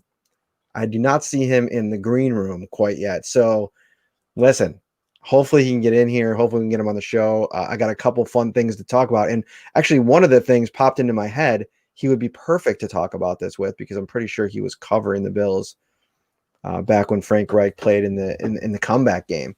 But what are your impressions, after getting a chance to, go over things with Sal, and we obviously jumped into things from the Colts side with Joel, anything that's changed about your impressions of this game? I mean, he talked pretty highly of DeForest Buckner. And now obviously, I watched him play the last 2 games and my impression was like, seeing him on the injury report with the ankle, I thought maybe he was playing through something there because he just didn't look as dynamic as the player I remembered in San Francisco. But I also do know that he had a big impact this season. So that's why I asked, but he's still going to be somebody to watch and somebody that can be a playmaker. And one of the things that really probably scares you if you're kind of diving into the memory banks as a Bills fan is at times Josh's inability to secure the football, like when he takes off to run or if he's moving around in the pocket. He's even had some problems with that at times this year. So a guy like that, 3 forced fumbles against the Green Bay Packers, that's one of their best games of the year. That could be something that just, gets the antenna up a little bit. Yeah, Buckner, we mentioned Leonard earlier. They have some legitimate playmakers on that defensive side of the ball. And we've seen the Bills with some costly turnovers. You mentioned Josh Allen and how he can fumble at times. We've seen Zach Moss coming out of the end zone in a big game fumble. It's a concern. And they have some players in that back end on the secondary too that can strip the ball loose. So the Bills have to protect the football when they're on offense and just keep doing what they've been doing. If they can put up those points and make the Colts one-dimensional, I still feel like this will be the Bills' game to win. However, playoffs, like you said, anything can happen any given day. And if a few turnovers occur, the game can turn very quickly, and this could be a nail-biter, very similar to what we saw early in the year with this Bills team. This is what I think is the biggest difference about last year. We talked about this a couple times in the show, but like, Josh is, like I mentioned, taking care of the ball and all that kind of stuff. But I feel like he's more positioned, positively right now to rebound from mistakes more so than he ever was before. And, you can even see it in the past. Like you go back and rewatch that Houston game, which I've done a couple times this year. And you kind of see that even the throws that aren't picked off, the turnover worthy plays, they kind of messed with him a little bit, I think, just mentally, how he kind of went about. This year, you could tell the difference is that from play to play, he has an ability to reset, which I think is so important in the playoffs because you have to kind of go in knowing, all right, here's a bunch of different things that can happen that can throw things off course, especially early in the game. I mean, the Bills are so used to getting off the good starts and getting leads. Like what happens if that doesn't happen? Indianapolis starts fast. They usually score on their first drive. I think they're scoring more on their first drive than anybody else in the NFL. I think I heard that somewhere watching their games back, or they're one of the best. So that's something that you have to really, guard against, I guess. But he's really done a good job of being more mentally composed in the moments of chaos, I guess is the best way to say it. Yeah, year 1 and year 2, there's no doubt that he used to press. I mean, hell, year 1, who wouldn't? You have Kelvin Benjamin, you have Zay Jones, and you have Andre Holmes as your wide receivers. You're going to press because you don't have any playmakers. Year 2, he still made those mistakes. Patriots game comes to mind, obviously the Houston game that you mentioned. So you're right. Now he doesn't press as much in those situations. He kind of resets himself. He comes back out for the next drive, and he believes in himself and the players around him that they can make up for those errors and they can put up some points on the board. Jerry Sullivan in the house, in the flesh. How are you, my friend? I'm not gonna lie to you. I was watching the Senators, and I'm not talking about Washington Senators. I forgot about this. I didn't forget, but I was a little behind. It's so ripping watching these Republicans, try to back down after that insurrection today. But yeah, I don't want to bore you with political talk. I know. We got a ball game in a couple of days, don't we? 3 days. We got a big one. We're going to get into it a little bit. But I wanted to get into a little bit. But first of all, before we get into some of the things that I have for you, but I want to start with this week in Frank, and I just got a text. Am I on? You're on, baby. We're going. So Frank Reich, he was asked, the Indianapolis media was really poking him this week, anything they can get out of him with that storyline. And, rightfully so. It's kind of 28 years from the greatest comeback game ever. I mean, it's one of the, biggest moments in NFL history, obviously Bills history. What are your impressions of that whole deal? Him coming back in, he's done it before, but never in the playoffs as a coach. Just what are your thoughts? Well, I wrote about it today. They finally posted on IVB. I mean, it's nice. Great stuff for me. I mean, I lived through it. I wrote about it at the 20-year anniversary and built the whole story about, around Frank. My column today, the basic thrust is, look, Bills fans revere this guy. Deep down, they have to fear him. Is there anybody in the history of the league who has been more dangerous in an underdog situation than Frank Reich? I mean, you only have to go back 3 years to him coaching Nick Foles as the backup to beat a guy who throws for 500 yards. Mm. But that doesn't necessarily make him more dangerous than Baltimore would be or the Titans. But if you believe there's just something about Frank Reich, and if you lived through the comeback, I wrote about how there were people who thought it was almost supernatural. People thought that day that it was some kind of divine intervention. It sounds nutty, but people that lived through it, I mean, Frank Reich was in the middle of it, and he also – his first ever NFL start on Monday night, 1989, 2 touchdowns in the last 3 minutes. There's just something about Frank Reich. Now, he's just the coach, but he inspires belief, and it's a great storyline. That's basically what we're talking about here. But to think that Frank Reich could disrupt this wonderful season and put it to a stunning end with this Indy team is got to be a little alarming for Bills fans. It's like, Frank, it's cute. Come on in, and then we'll see you next. In fact, I was driving into the city today, and there's a billboard on 33 that says, Frank, come back in the next round and enjoy it. In other words, get out of here. So it's great stuff, guys. I talked to Marv Levy the other day, Steve Tasker, Reuben Brown. It's kind of old home week for a guy like me to relive the past, but this is really about what's happening right now with this team. Yeah, and you said it. It's been a wonderful season. It's been a great year, 13-3. How bought in are you on this team and in this roster in terms of making a deep playoff run? I'm pretty bought in. I would say they're favored to go, but it's a funny year, and their play against the run is the only concern. I think their defense has been probably underestimated and underrated the last 10 weeks. I think the pass defense has been as good as any in the league. And I think they're better against the run. They're healthier. What I think is going to happen Saturday is that Rivers will be exposed. We saw what they did to Derrick Henry in a 2,000-yard year. He had his worst game. He also had one of his worst games last year. I think they stuffed the line. I think they make it about Rivers. And I don't think he has the mobility of Tannehill or Mahomes to get off on this Bills defense. I think they win by the spread. But it's the playoffs, and Right. weird things can happen. I mean, Josh Allen, I don't expect him to have a bad game. I think that he's just right now on too much of a roll to fall into any. Will he turn the ball over maybe once? That's likely or possible, but he's just so good right now. So interesting. The battle between the Bills offense and the Colts defense are two of the coordinators that are getting some of the most buzz in the league right now for potential head coaching jobs. Where do you kind of land on Daboll's? We were talking about this with Sal earlier, and we've talked a bunch about it over the last couple of weeks. But where do you kind of sit on it? Because I brought it up with Sal. Like I see a world where, whether it be like he just doesn't get the offer for the job that maybe he wants, or I also mentioned like just the circumstances of becoming a new head coach in the COVID era, like right when we're in the thick of this thing still with no end in sight. Like, or do you think he's completely gone 100% and there's no reality where he sticks around for one more year? Wow, it's a tough question. I know what Bills fans have to hope that this is like the Colts situation. Josh McDaniels has the offer, backs out. Frank Reich ends up going. Look, you get sometimes one shot at this.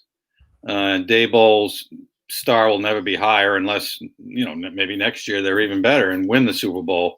So that makes him, I think he's got to think really hard about going if he gets the chance. But you're looking at Josh Allen, you're looking at the situation, the guy who grew up around here. It would be tough for him to leave this. So I'm kind of torn on that. There are good jobs out there. I mean, going to Coach Herbert would not be a bad one. Going to a team that's going to get a high draft pick, and maybe Lawrence is a good one, and it would be a great challenge to him. It comes down to if your dream is to be a head coach, sometimes you just have to go for it. Josh McDaniels had been a head coach before and failed, and felt he had another shot to win it with the Patriots. I also think, again, the Patriots parallel. They lose a Charlie Weiss. It doesn't stop anything. As good as Daboll is, and he's been brilliant this year. This is about Josh Allen going forward, and another coordinator could come in and do pretty well, I think, with Josh Allen and the weapons that he has. So I think there's a tendency to maybe overestimate how devastating it would be to lose him. You just kind of mentioned what I was going to go with here with my follow-up, not just for Brian Daboll, though. The Bills could lose Brian Daboll. They could lose some people in their front office. Are the Bills at this point now, based on the success that they've had over the last 3-4 years, that now you're going to be getting some high-level executives and high-level coaches that want these jobs that open, whether it's offensive coordinator, whether it's front office jobs, whereas we've lived through this drought where they're replacing guys, firing guys, and it was bottom of the barrel. Now, is this a destination where coaches and executives will want to go? I think it is. I also think people are getting wise to the fact Buffalo's not a bad place to live. You listen to the guys like Allen. And, of course, a big ProPublica story today about how Americans are going to gradually gravitate to the northern places. This is kind of funny, but when I came to Buffalo in '89, I told people, there's this thing called climate change coming, and believe me, Buffalo is going to become a destination. People laughed at me. I'm telling you, more and more, Buffalo's going to be a place people go, I kind of like it. It's not 115 degrees at all during the year. And I'm kind of rambling here, but the point is, I do think it'll be a destination. People want to be part of something like this. They want to catch it when it's really getting hot.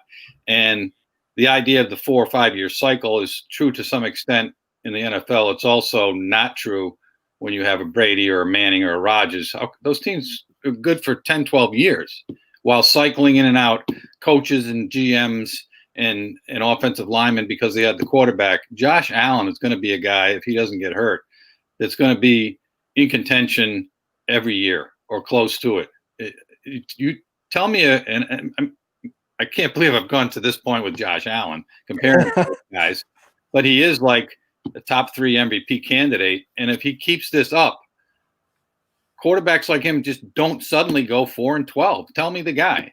All right, he could be Stafford, or, Matt Ryan's had bad years. I mean, it's not like it's automatic that a really good quarterback wins 11 games every year, but they're going to be competitive for a long time.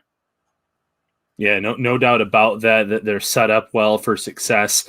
And then with this game itself, how do the Bills win this game on Saturday? What is their path to victory?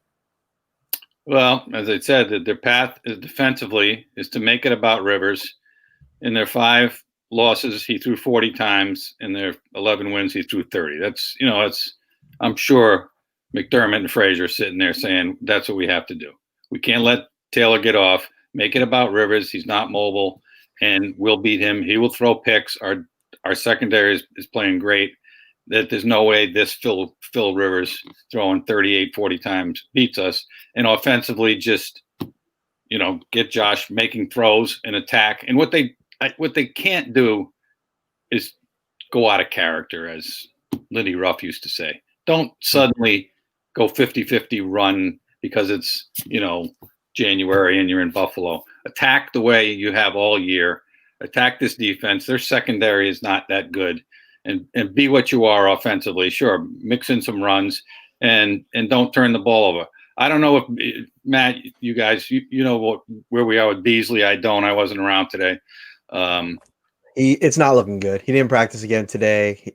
Sean still considers him week to week, and we'll see.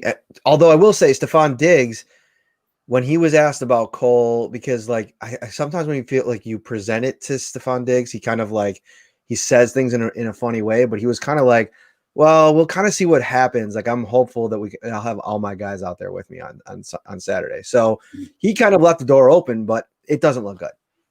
I think this is a week where they miss Beasley more than they did last week. As much as they're getting production out of the other guys, Davis, McKenzie, that's a guy. He is perhaps the best third down receiver in football this year. And that could be a problem against the defense, which, you can talk all you want about. Miami was leading the league in points allowed. I think Indy's defense is as good as Miami's. I think they've got some talent. The Leonard, of course. To your point, Kenny Moore is one of the best slot corners in the NFL. So that would have been, we were talking about it earlier, a premier matchup if Beasley could go.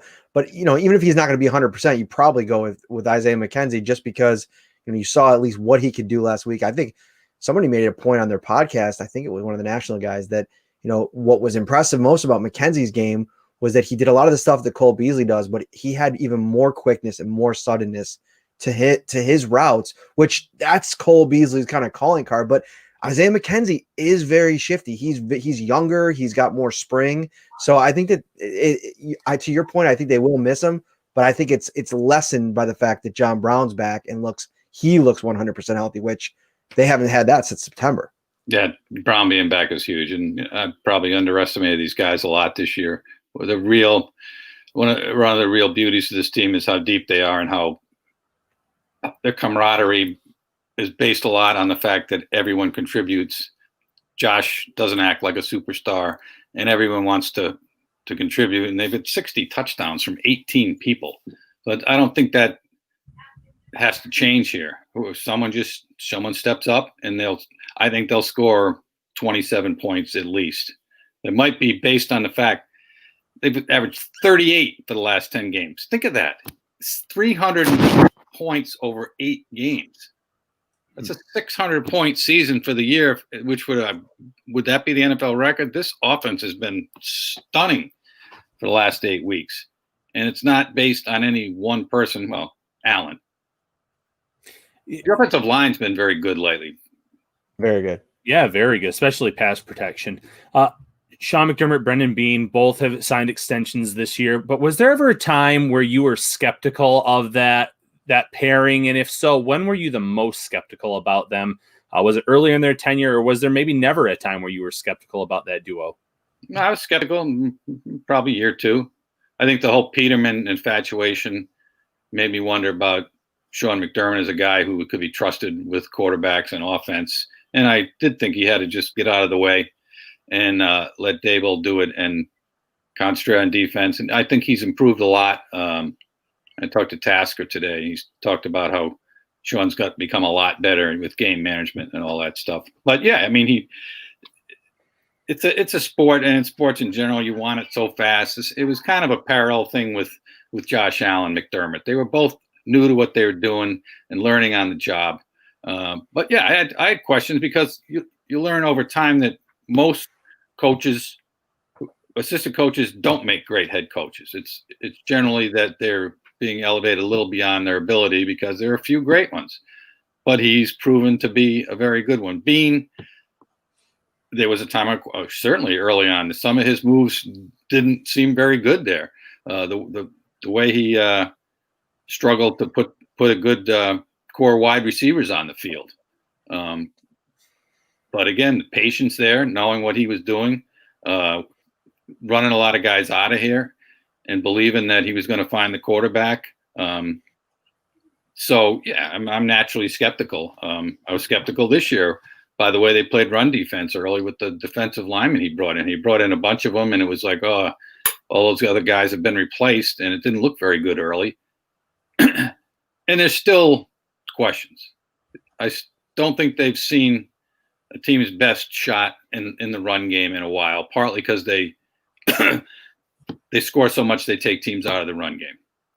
I'm still not sure a team that sustains it and sticks with it can't run for 180 and give them trouble. Excuse me.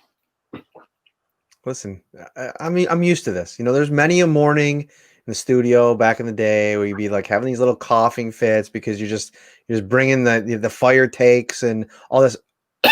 Speaking of fire takes, sidetrack. But you mentioned Stafford a couple minutes ago. You know, he's only won 11 games one time in his career. And listen, I know wins are not a quarterback stat, and I don't want to get into that whole discussion because I don't need Bruce Nolan in my DMs. But I do think that, and I can't remember who I had this discussion with. I think it was on maybe a podcast or something.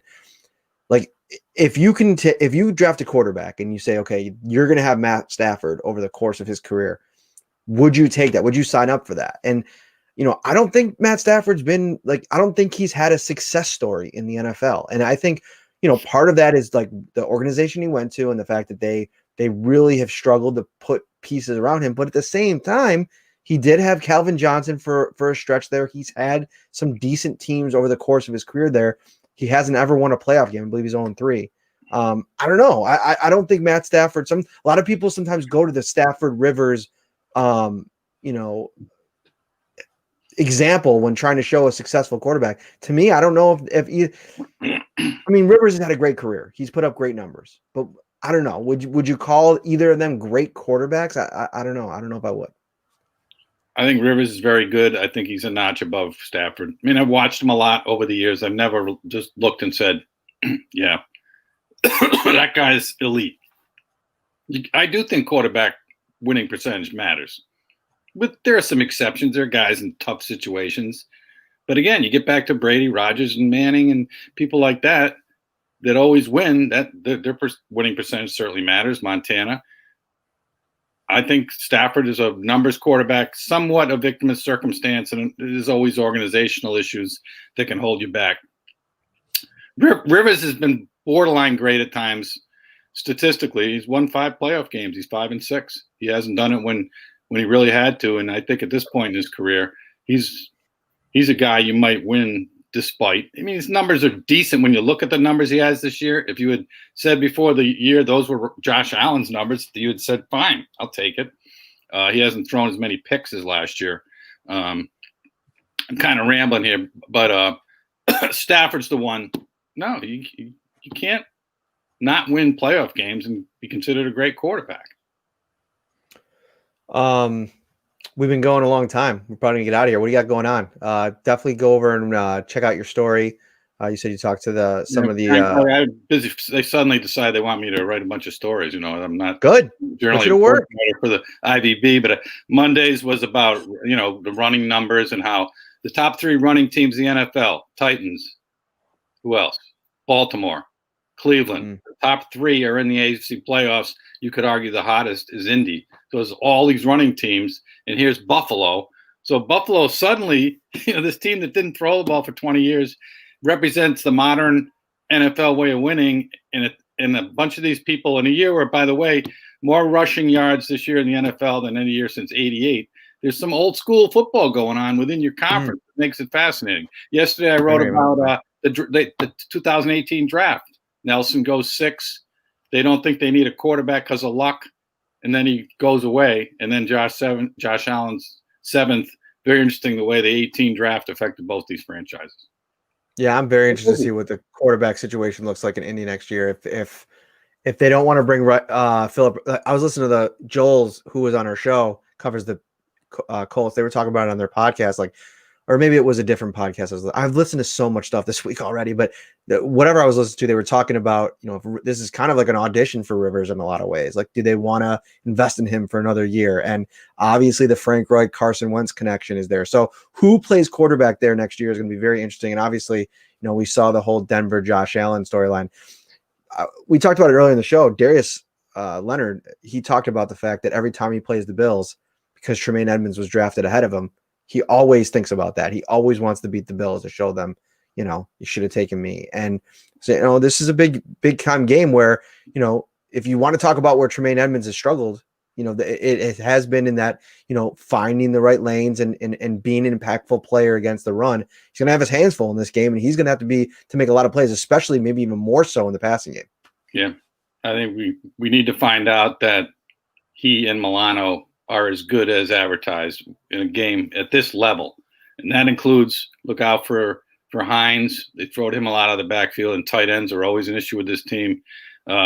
After a great stretch and a half season, this defense needs to sustain it here and not have a slip up here against a Frank Reich team that he's scary. He's a smart guy, and his teams have a way of rising up as an almost angelic presence with Frank. Look out, Buffalo. Frank. All right. Well, there's a little Jerry jab at the end. Somebody wrote in the comments, I've never seen Jerry this positive. And I always I gotta come back into form. I'm too nice lately, Yeah, you've been plenty positive over the years. People just choose to kind of do what they do. I hope you had a great holiday. Thank you for taking some time tonight. We've been going a long time. We'll do it again soon. By the way, Bradley Beal's up to about 60 points with 10 minutes left tonight. So nice. Ooh, I got to show you. I did a fantasy basketball league this year for the first time in a while. So I'll send you my squad. I had a nice week last week. Listen, everybody was jumping off the Russell Westbrook bandwagon, but I was second round. I jumped right on that. He's been absolutely crushing it for me. I would never have any team of mine. I've got 6 teams too. 6 teams? Sick man. Oh gosh, you're an addict, bro. You're an addict. I love it. All right, we'll talk soon. Thanks for coming on. Thanks for having me. All right, take care. All right, so that was Jerry Sullivan, my friend, the man. I know a lot of Bills Mafia get in their feelings about Jerry, but I love him. All right, Ryan, hit us with the final thought. We'll get into our predictions too, because we're not doing a preview show. This is an all-in-one show. I'm gonna have to work through it. This will be the first time I didn't have my preview coming in the show. I'm going to work my way through it as we talk here. What do you got? All right. Well, final thought. I think Jerry said it best. Stay the course on offense. Don't worry about the weather. Don't worry about the elements. Play in January in Buffalo. That was always the big talk about. That's why we've built the teams that we have with the running backs that they used to do.